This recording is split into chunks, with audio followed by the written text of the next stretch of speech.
Tingnan nyo to mga kakabsat. Ito yung insektong tumutusok dito sa bunga ng talong natin. Ayan o. Kaya pagka tinusok niya, ayan, nakikita nyo ba? Pag tinusok niya, nagkakaroon ng uod dun sa loob.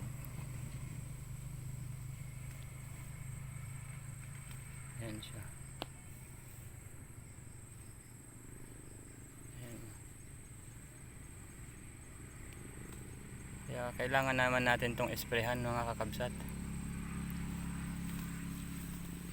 Marami na namang nasasayang gaya nito. Ayan o. Mga butas na naman.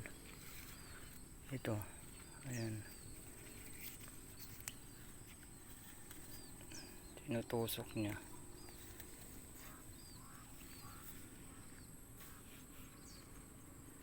Sayang.